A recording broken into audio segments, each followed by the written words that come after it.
Welcome to your most educative and enlightening program, Healthy Living, aka your personal preventive measures against COVID-19 and other diseases. On this program, we give you home tips and bring medical experts to educate and enlighten you on 1,000 ways to stay healthy so you can live longer. Today, we are talking general home tips. We're giving you healthy tips, things that you can practice right from your home in order to combat cold, so you can stay healthy and live longer. Just stay tuned. We will be right back.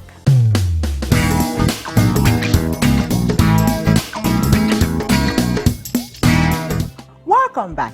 If you're just tuning in, this is your most educative and enlightening program. We give you home tips and bring medical experts to enlighten and educate you on 1,000 ways to stay healthy so you can live longer. We've been talking home tips, things you can do from your home to combat cold so you can stay healthy. Just listen. Eat small portion of food at a time to avoid constipation, as digestion process will be slower this period. Eat foods and fruits rich in fiber and drink a lot of water, especially warm water. Avoid anything cold. It may affect your immune system and allows internal fat to congeal around your body internal organs. If you have low haircut, please try to put on your cap or turban or something to cover your head to avoid getting cold. If your floor is tiled, please put on your socks. Don't walk barefooted, mostly at night. Put on the socks overnight if need be. Please, if you have aged ones or the elderly with you, keep them warm, as they are more vulnerable to cold this period. Drink more citrus fruits like orange, lime, lemon, pineapple, and the likes. Add them to warm water to boost your immune system. You can as well take garlic tea, turmeric tea, moringa tea, and don't forget your vitamin C. This is the period to be friendly with your vitamin C. The white is most effective for adults, so stay with the white color. Let the children stay with the colored one. Wow, that is so amazing. Now that we have brought you this information, the information is at your fingertips, and we believe that you will make the best of it. Now, let's meet our experts.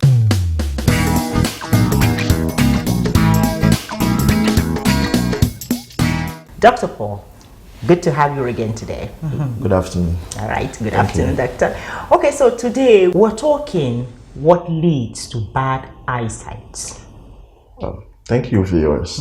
A lot of factors can lead to bad eyesight. They have the genetical, that's the ones you inherit. Then there are other ones from malnutrition. And the other ones that are congenital, you just got them that way from the way you were born. So there are also other disease conditions, the ones that are caused by other health problems like diabetes, hypertension, and other disease conditions like eye infections. So a lot of things can cause eye health, but most importantly, lifestyle contributes to majority of the eye conditions we have. So you can get this bad eyesight from genetics or something? Yeah, there are a lot of eye conditions which you that are genetically transferred from maybe your parents or your grandparents, and you got them as part of that lineage. So like glaucoma, most people that has glaucoma or that have glaucoma, in their family history, you find out that maybe their great grandparents or their grandparents was blind or had glaucoma while they were alive, or if they are alive. So those ones you can say they are hereditary. And there are other conditions, like albinism, ocular albinism. People that have that are albinos, or their families or their parents or grandparents were albinos, they tend to have albino, and there tends to be they have ocular albinism, and all those ones can also stand under hereditary conditions. Then you also have malnutrition. Yes. Malnutrition is a great factor. Most health conditions we have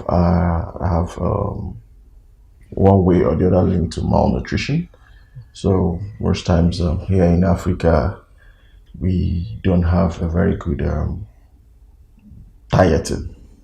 Most times we indulge in meals that are not properly arranged, as in well planned in terms of dieting. And when you consume them over and over a time, it tends to affect your body, and in a way also affect your eyes. Talking about dieting, are there foods that we eat that have adverse effects on our eyes? Yes, there are a lot of foods that we eat or consume that can, in one way or the other, affect our eyes.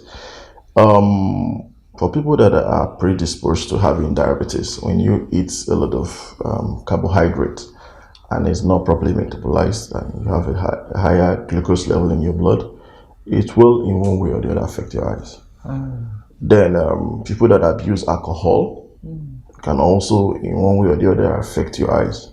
So these are foods. There are a lot of them that when you abuse them, there are also about this curry, ones that are not properly fermented, and when you consume them, they have high cyanide in them. It can also cause optic nerve damage. So all these things are foods that, there are lots of them, but these are the ones I can place my finger on. Oh, I like more emphasis on the Gary part. Yeah. This Gary, we ate Gary all through. Back in school in the hostel, you ate Gary until you are done. So there is a process that the Gary has to go through, yes, for it to have health benefits for us. If that is not properly done, it can affect our health. So cassava itself has all fermented one has very high level of cyanide inside. It's a chemical compound that is toxic and is not healthy for the body. So when you harvest cassava, process them, it is allowed, you are asked to allow it to ferment properly by when you the number of days you keep them, at least 24 to 48 hours. That will help those chemical components in the Gary to go out, and it will not be more healthier. But when you harvest them and eat them without proper fermentation, you will going to get part of those, and in larger quantity when you consume them, you will likely going to have those toxicity, those chemicals that are not healthy for the body. Okay. All right. So you mentioned something about glucose levels. Yes, carbohydrate. That is the Gary we eat, the bread we eat, and a lot of food we have in our home are mostly made of carbohydrate. So, and our African culture, you will see someone will take bread in the morning, take swallow in the afternoon, and you also swallow the rice again in the night. And most of this food are consumed at a very high proportion, and the serving is large. And when you consume them, and not that they just do them in a day, they do them 365 days. And all this will just build up in your system, increase the levels of glucose and other cholesterol in your system. And by so doing, they will build up and start affecting organs in the body. Wow. So that is part that nutrition, we need to watch out for. It's always good to balance your meal. And if you are someone that does not indulge in regular exercise, it's also very good that you cut down on most of these carbohydrates. Cut them down, improve or increase protein in them, increase vitamins, and all those, it will help you to balance. And most times the eyes need more vitamins and minerals that are useful to it than the carbohydrate we are consuming and protein. So when you take all these ones, the other ones are not coming in, and they will come in and build things that will cause you one eye problem or the other. All right. Talking about foods we eat that can boost the eyesight. Can you enlighten us more on types of food to eat to boost the eyesight? Well, vegetable is number one source of vitamins for the eye. It contains a lot of vitamins A, B, D, and all those that are healthy for the body and the eye. Then you have the carrot, you have milk, a lot of proteins, but you just have to take them in appropriate proportion so that the body will be able to make use of them. Because one thing about the body, no matter how much you eat them, the body will just take the ones that it needs and you will excrete the rest. And if you don't excrete them, if you don't have the proper metabolic system that will metabolize these things and take them out of your system, some of them will now go in your body and store in your muscle areas and form fats, and some of these things, they will also affect your blood vessels. They will not just they also go into the blood vessels. They will form around within the blood vessel and cause you other vascular diseases. So vegetables are very good. We are a very good source of vitamins that the body and the eye needs. So I encourage people to indulge, and vegetables are not that expensive compared to most of these food that we think that are healthy.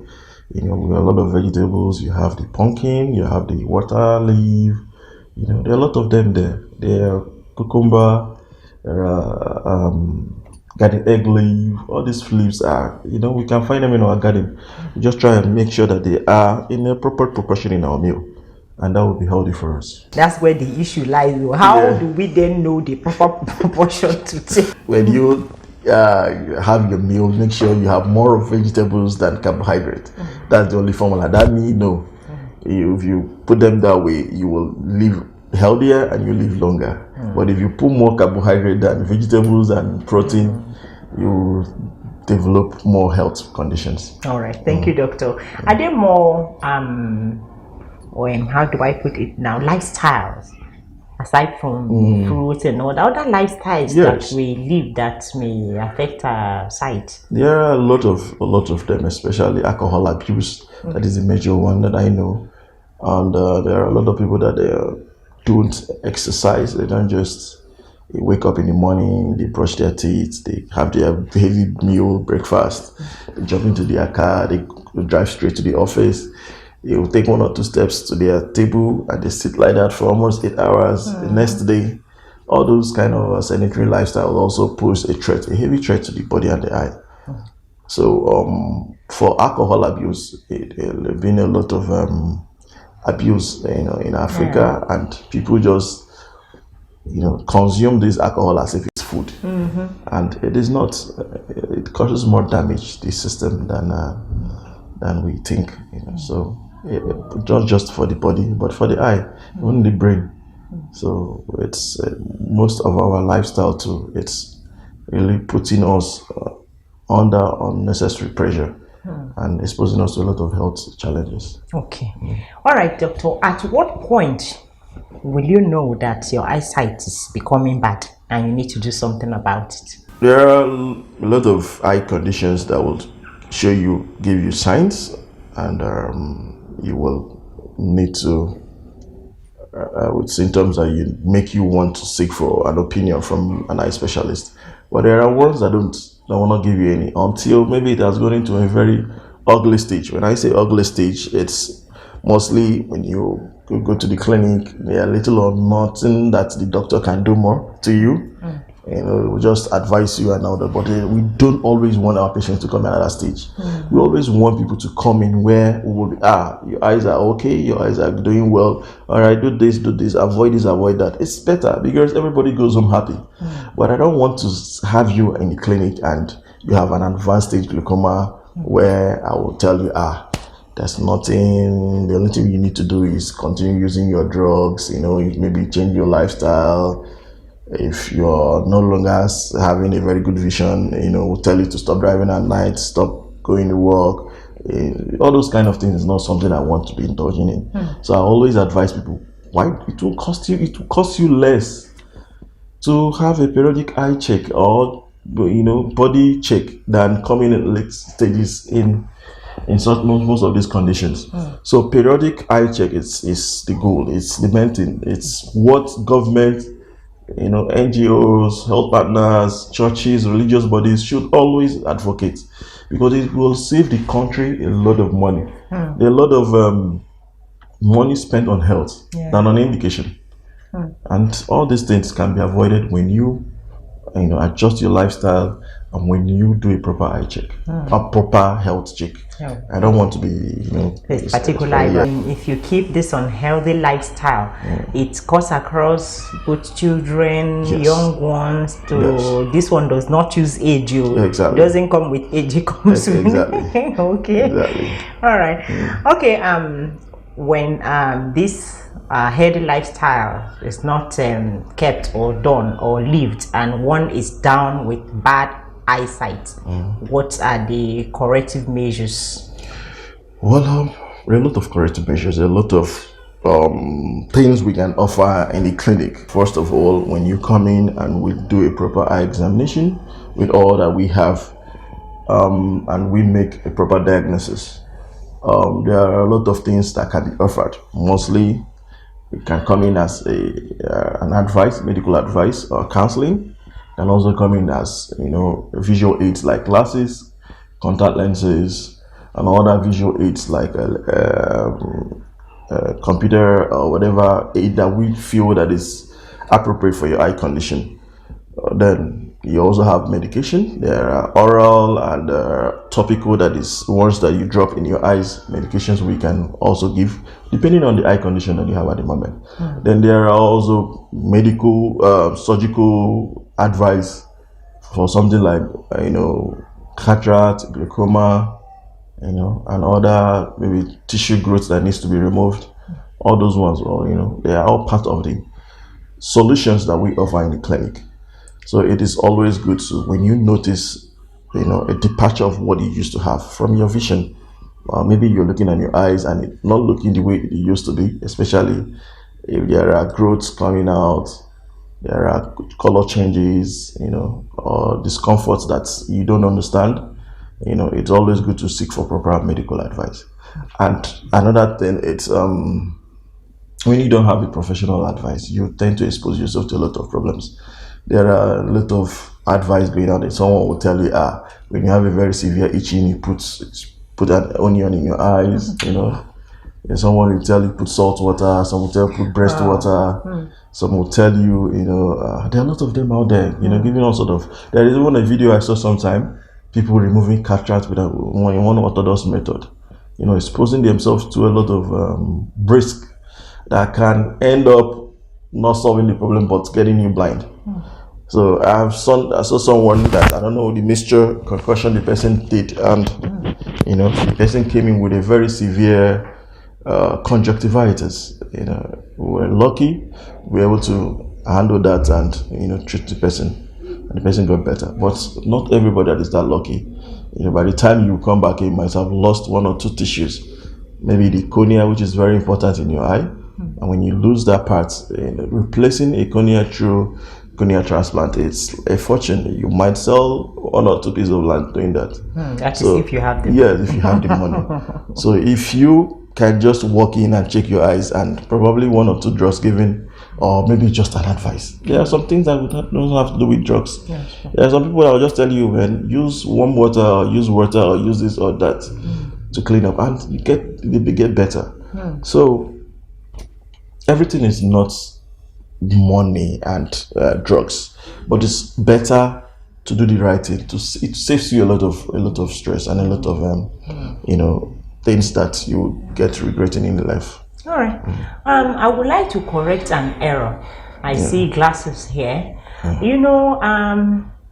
We heard one of those saying that if you don't have eye problem and you happen on one of these medicated glasses and you start to use it, somehow you develop one. Is that correct?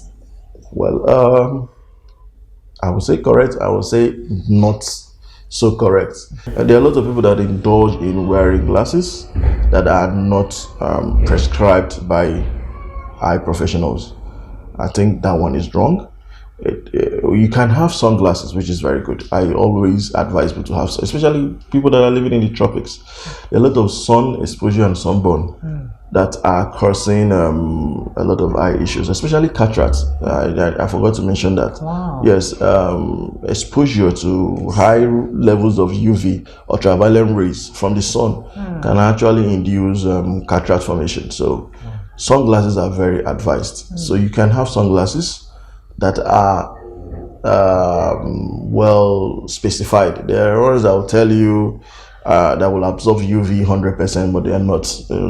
They just color them and they put them there. So it's always good to, when you want to get, you look for optical centers or dispensing areas where they can offer you good and quality sunglasses. But for other people that just walk into the market, they will just go and test one or two frames, lenses, and they feel, this is better. I think those ones are, endangering their eyesight more than they think that they are gaining.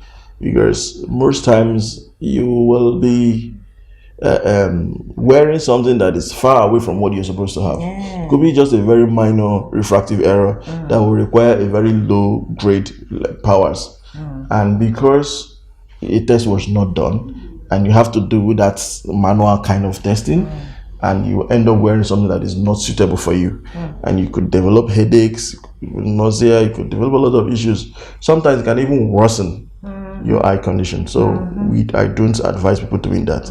It is completely wrong. All right, doctor. I would also like us to quickly also attend to this matter. We heard that when you use candles or lights, flames like that to read like all through the night, it also affects the eyesight. Is that correct, doctor? Well, yeah, it can in one way affect your eyes. It's better to read with a bright light, and light's supposed to be in the proper positioning. When you do that, it reduces fatigue. One, it makes you read better. There you have it. We've been on Healthy Living, talking about factors that leads to bad eyesight and how to correct it, how to live a healthy lifestyle and all that. And Dr. Paul is being on the matter. He's done justice to it. We believe that you have learned from him.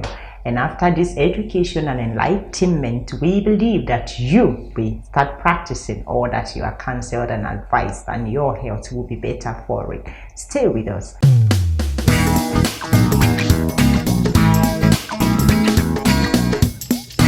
That is so amazing. Now that we have educated and enlightened you, we believe that you will make this a daily part of your routine. Remember to stay safe. Avoid crowded places. If you must go out to public places, please wear your mask. A lot of you do not like wearing the masks, but if it is not for your sake, wear it for the sake of your loved ones, to prevent them from contacting the disease and to prevent the disease from spreading. Always wash your hands, keep your hands sanitized with hand sanitizer, and keep maintaining the social and physical distancing as directed by the NCDC, federal government, and WHO. You can change the narrative. Stay positive despite negative narrative. You can watch this program on YouTube and follow us on our other social media platforms as displayed on the screen. To be a part of this program, for sponsorship and advert placement, please contact us via the number on your screen. I am Nelly Joseph, and I will see you again soonest. Bye.